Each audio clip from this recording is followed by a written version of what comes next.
Senhor presidente, senhores vereadores, senhoras vereadoras, público, internautas, boa noite novamente. Tem vários temas para falar aqui. Eu acho que eu vou começar por esse que é mais negativo, que está mais presente na memória de todos, e acho que é importante destacar. O que ocorreu aqui hoje?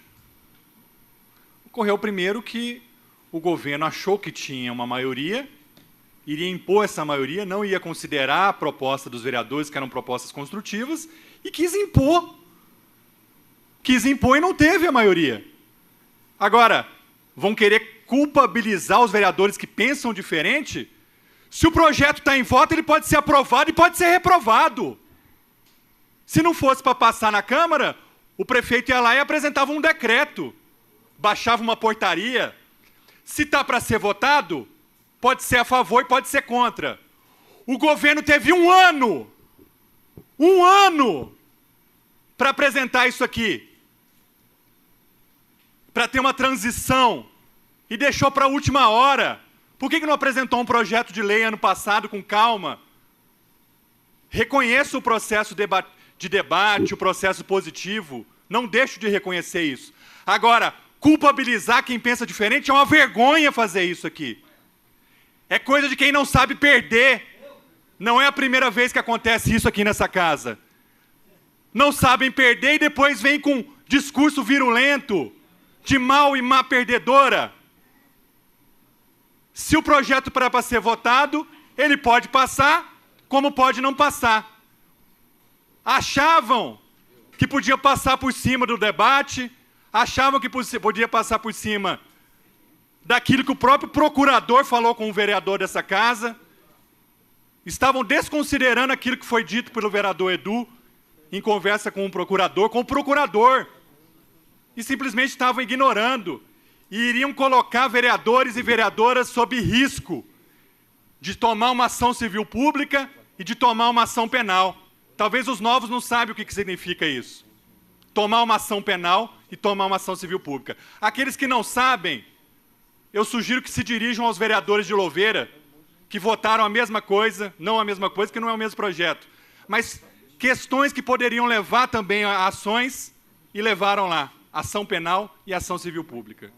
Então, eu não vou admitir esse desrespeito a quem tem posição diferente, a essa posição de maus perdedores, daqueles que não se planejam, porque poderiam ter colocado o projeto ano passado, votado, calcularia o resultado, colocaria esse ano de novo, deixou passar um ano, e depois trouxe o projeto para cá. É verdade que ele circulou aqui 1 mês e meio, é verdade, mas foi nos últimos meses que se deixou para votar. Então, do jeito que a vereadora falou aqui, parece que o Estado Islâmico ocupou a Sanebave, e vai ter um maremoto, um terremoto em Vinhedo, que é o apocalipse. Que exagero é esse? Se for para construir uma solução, eu estou, inclusive, à disposição para verificar uma possibilidade. Essa possibilidade pode estar no artigo 49 da Lei Orgânica, mas pode estar em outra. Se for uma coisa séria, eu topo até mudar a Lei Orgânica. Olha só, em nome do bom senso, da seriedade, se a Lei Orgânica tiver em problema, e se for uma coisa séria, que não coloque os vereadores sob risco, eu topo até isso, tá certo? Então, tem saída. Não vem falar que o Estado Islâmico ocupou a Câmara de Vinhedo e a Sanebave, que é o caos, que isso não aconteceu. Isso é um papo furado completo. Não só aconteceu, como acontecia coisas muito piores, muito maldosas, desestabilização de governos anteriores, que eu não vou entrar nessa provocação. Não vou entrar, tá certo? Eu só vou aqui refutar e não vou admitir, nem na Câmara, nem na internet, nem nas ruas, alguém colocar a culpa nos vereadores que pensam diferente, que construíram, que debateram, que foram sérios, que tiveram bom senso, que não fizeram disso aqui um palco de guerra. Nós debatemos com muito bom senso e com muita tranquilidade. Inclusive, eu imaginava que isso fosse reconhecido. Pelo visto, não foi reconhecido, o vereador Sandro Rebeca, que fez uma fala muito boa aqui no início e ponderou sobre isso. Então, o que ocorreu aqui hoje é fruto da democracia. Às vezes passa, às vezes não passa. Agora, esse discurso do caos, isso não ajuda nada, certo? Então eu vou ficar por aqui, porque eu acho que é de bom tamanho falar sobre o projeto da Sanebab. Quero falar sobre saúde pública. Primeiro, em relação aos procedimentos de regulação médica da UPA. Nós continuamos a acompanhar situações onde pessoas ficam esperando e às vezes não conseguem uma vaga na Santa Casa, às vezes demora para surgir uma vaga numa UTI. Acompanhamos alguns casos nesses dias, eu acompanhei um pessoalmente, e não estou aqui para falar que a professora que morreu, que foi enterrada ontem, ela foi enterrada e morreu por conta de uma negligência. Não é isso. Então, já começo falando isso. Mas eu tenho dúvidas sobre os procedimentos, porque ela ficou 6 horas na UPA e, na minha opinião, poderia-se ter tentado uma vaga na UTI do Hospital Galileu, por exemplo. E foi dito naquela oportunidade que não tinha mais convênio com o Hospital Galileu. E eu entendo que o município de Vinhedo continua tendo convênio com a Santa Casa de Valinhos, com o Hospital Galileu e com a Santa Casa de Vinhedo. E, lógico, pode recorrer até outros em determinadas circunstâncias. Mas a regulação médica está fazendo o seguinte, em muitos casos, continua colocando na cross a regulação médica e deixando as pessoas aguardando lá. O que não está sendo colocado? Pessoas com encaminhamentos de baixa complexidade que têm convênio. Aí a ambulância, pelo novo protocolo, está levando para a Santa Casa. Então a pessoa está com uma dor de barriga, está com algo, sei lá, com algo mais de baixa complexidade, está sendo enviado direto para a Santa Casa, não está passando na UPA. Eu acho que é válido, mas não resolve o problema central, que é regular casos graves diretamente para a Santa Casa, é o que deveria ser feito, na minha opinião.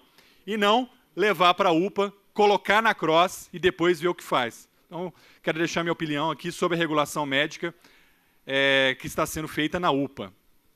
Segunda questão, febre amarela, relativa à saúde. Eu já publiquei hoje uma observação sobre a questão da febre amarela. A população de Vinhedo está muito confusa, porque a Rede Globo, o Jornal Correio Popular e outras frentes aí de imprensa publicaram que o município de Vinhedo está constando na lista de cidades onde é necessário aplicar a vacina de febre amarela.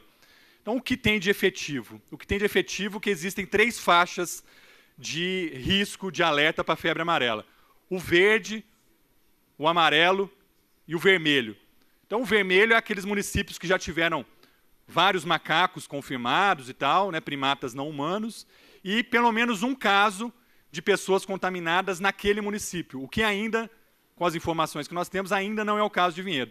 Vinhedo está na faixa amarela, que não é nem o que está tranquilo, mas também, segundo lá as indicações do Ministério da Saúde, é uma faixa onde deve ter um cuidado especial. Inclusive, é uma indicação de que deve dar, sim, a vacina para todo mundo, mas provisoriamente, é um grau de transição.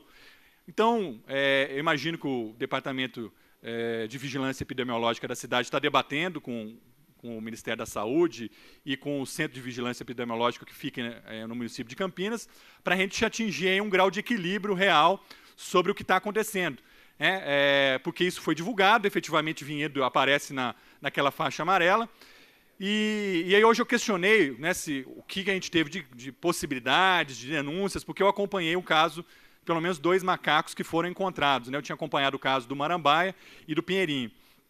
E hoje eu soube que encontrou-se 4 macacos em Vinhedo, mortos em situações, digamos, suspeitas e que foram enviados para o Instituto Adolfo Lutz.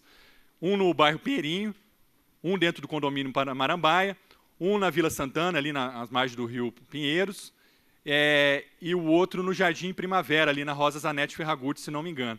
Então, eles foram enviados ao Instituto Adolfo Lutz e não teve a confirmação, não deu positivo. Então, eu queria explicitar isso, que é uma coisa que eu estou acompanhando, a gente está preocupado e tal, mas, efetivamente, Vinhedo precisa de mais vacinas, né? E precisa ter uma paciência grande, a gente não quer causar de forma alguma alarde, a população não deve ficar em alarde, porque nós não estamos numa situação de alerta máximo, não estamos na zona vermelha. É preciso cuidado, é preciso que a população colabore com informações, é preciso que o poder público consiga, né, as vacinas com o governo do Estado de São Paulo, inclusive para aqueles que vão viajar, nem aqueles que estão nos grupos prioritários, como aqueles que vão viajar para as zonas de risco, para cidades de risco, não estão conseguindo tomar as vacinas. Então, eu quero corrigir aquilo que vem sido falado, ou pelo menos ponderar a respeito disso, mas também pedir uma agilidade do governo do Estado de São Paulo e dos nossos serviços de vigilância epidemiológica para que a gente tenha as vacinas suficientes agora para os casos de riscos, mas também com uma possibilidade de vacinar o máximo de população que necessita e que deve tomar, porque aqueles idosos acima de 60 anos precisam passar por uma avaliação médica, não se deve ir diretamente ao posto da Vila Planalto, que é o único local. Algumas pessoas perguntaram se deve descentralizar, se dá para mandar para a Capela. Ainda não é possível, porque a Anvisa cadastrou o posto da Planalto para aquilo que Vinhedo falou que ia aplicar de vacinas. Então, para colocar outros espaços, precisa ter um novo credenciamento, porque passa por questão de visto, passaporte, pessoas que vão viajar para países que têm uma alta incidência de febre amarela e tal. Então, o posto da Planalto é uma referência. Se tiver uma ampliação disso, tiver Vinhedo for para a zona vermelha, com certeza a gente vai precisar descentralizar e vacinar toda a população que precisa e que não que não precisa passar pelo médico, né? Que no é o caso dos idosos acima de 60 anos, que até podem tomar, mas precisam passar por uma orientação médica. Eu vou encerrar aqui sobre a questão dos servidores, os outros assuntos eu continuo na próxima sessão. Hoje, desde sexta-feira, o Sindicato dos Servidores está procurando alguns vereadores, acho que procuraram todos, estão conversando aí gradativamente. Hoje eu tive a oportunidade de falar com a direção do Sindicato dos Servidores, e a reclamação de novo, essa questão do planejamento, que depois dá errado, deixa para cima da hora, vai chegar o 1º de maio, que é a data base, aí pode ter problema de paralisação, pode ter problema de isso ir para a justiça e ter uma ação que vai... um desembargador, um juiz, sei lá, vai decidir em nome do prefeito, em nome do sindicato, o que é um ruim, porque aí vai decidir da forma que ele achar melhor, não vai decidir com base numa negociação. Então, a gente espera que o governo corrija o rumo disso. Já tem aí 44 dias sem negociação, esse é o número que a direção do Sindicato dos Servidores passou para a gente, e eles solicitam um agendamento de reuniões para tratar dessa questão, ver o que é possível, o que não é possível, até onde dá para ir, quais cláusulas sociais vão ser mantidas, quais cláusulas sociais não vão ser mantidas, etc. Já foram feitos 6 protocolos e até agora não teve um atendimento. Bom, só para encerrar mesmo, para não fugir do tema servidores públicos, e os demais eu sigo na próxima semana, eu quero falar sobre a questão do que o governo chamou, que está sendo falado na internet, da farra dos atestados, né? Ou que existiria aí uma máfia de médicos fabricando atestados para liberar servidores. Bom, o governo de Vinhedo voltou aí para a imprensa e jogar o negócio no ventilador genericamente. Ele usa ali um número de 28 mil atestados em 2016. O que esse número quer dizer? Depende. Depende. São 3 mil servidores. Se 100 servidores faltarem todos os dias do ano com atestado, já vai dar quase esses 28 mil. Então, é preciso que o governo de Vinhedo tenha responsabilidade ao não generalizar, porque já existe um problema de tentarem depreciar a imagem dos servidores, de todos, né? De servidor público não sei o quê, não trabalha, aquele monte de coisa. E aí jogar isso na imprensa dessa forma pode ajudar a jogar água nesse moinho, né? De descredenciar o servidor público, de jogar confusão na cidade. Então é preciso que o governo explique o que está acontecendo, porque ele jogou lá na imprensa, inclusive na Rede Globo, não sei se foi matéria paga, se não foi matéria paga, mas estava lá, falando que tinha lá um setor que tinha um monte de pessoas, sugeriu um casal, não sei quem, não sei de onde. Não pode se jogar isso dessa forma. E aí jogou agora as avaliações para o Ministério Público e para a Polícia Civil. Então, mas qual que é a avaliação do governo? Qual sindicância foi feita? O que vai ser feito com isso? Porque não pode falar que são 28 mil faltas, mandar para a polícia, mandar para o Ministério Público e ficar essa coisa no ar, genérica, sem ninguém saber exatamente o que está acontecendo e sem fazer uma apuração devida porque a prefeitura tem instrumentos para isso, tem processo administrativo, tem sindicantes e tal. O que foi feito? Foi só jogar 28 mil no ar? Então isso, na minha opinião, é uma irresponsabilidade. Obrigado a todos, boa noite. Vereador